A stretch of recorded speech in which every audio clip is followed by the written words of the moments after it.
बिहार में 4 महीने बाद चुनाव है और ऐसे में जोर शोर से राजनीतिक गतिविधियां जारी हैं। एक तरफ जहां पक्ष विपक्ष के बीच वार पलटवार जारी है तो वहीं दोनों ही पक्षों यानी इंडी गठबंधन और एनडीए दोनों में भीतरी खींचातान भी जारी। इंडी गठबंधन में जहां तल्ख तेवर वाली कांग्रेस को नाथने की कोशिश तेजस्वी यादव कर रहे हैं, वहीं एनडीए में बीजेपी और जेडीयू के बीच भी सीट को लेकर रार जारी। इस सब खींचातान में छोटी पार्टियां बड़े दलों के लिए शतरंज की बिसात पर मोहरे का काम कर रही है, जिसमें इनके अपने हित भी सध रहे। आइए बिहार में जारी इस लेटेस्ट पॉलिटिकल ड्रामा एपिसोड को डिकोड करते हैं। नमस्कार, आप ओनली बिहार देख रहे हैं। अगर आपको हमारे वीडियोस पसंद आ रहे हो तो हमें लाइक, शेयर और सब्सक्राइब जरूर करें और अपने सुझाव कमेंट बॉक्स में दें। बीजेपी का हथियार बने चिराग, कुशवाहा और मांझी के पीछे जेडीयू। हाल में मीडिया में सीट शेयरिंग को लेकर एक खबर सर्कुलेट हुई, जिसमें दावा किया गया कि भाजपा 101 और जेडीयू 102 सीट पर चुनाव लड़ेगी, जबकि बाकी की 40 सीटों पर लोजपा आर, हम और आरएलएम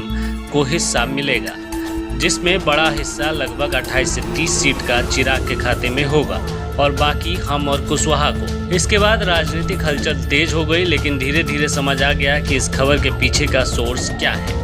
असल में यह एक प्लांटेड खबर थी, जिसमें गठबंधन के भीतरी राजनीति को हवा दी। आपको याद हो तो इस खबर के आने के अगले ही दिन चिराग की रैली थी, जिसमें चिराग ने घोषणा की कि वो 243 सीटों पर चुनाव लड़ेंगे। चिराग के इस घोषणा से एक बात समझ आ गई कि एनडीए गठबंधन में सीटों को लेकर खींचतान किस हद तक जारी है। जानकार मानते हैं कि भाजपा चिराग के जरिए जेडीयू को हड़का रही है कि साल 2020 वाला हाल हो सकता है, जिसमें चिराग के जरिए जेडीयू को बड़ा नुकसान हुआ था। दूसरी तरफ जेडीयू ने भी भीतर खाने साफ शब्दों में एलजेपीआर को बता दिया है कि उसका गठबंधन बीजेपी से है और सीटों को लेकर वो बीजेपी से सीधी बात करे। वहीं भाजपा को टैकल करने के लिए चिराग के रवैये से खार खाए मांझी और कुशवाहा को भी एक्टिव किया गया है। हाल में मांझी ने बड़े ही कड़े शब्दों में बिना नाम लिए चिराग और उनकी पार्टी को आड़े हाथों लिया। वहीं उपेंद्र कुशवाहा ने भी कड़े लहजे में चेताया है कि अगर वो डूबे तो पूरी नाव डूब जाएगी।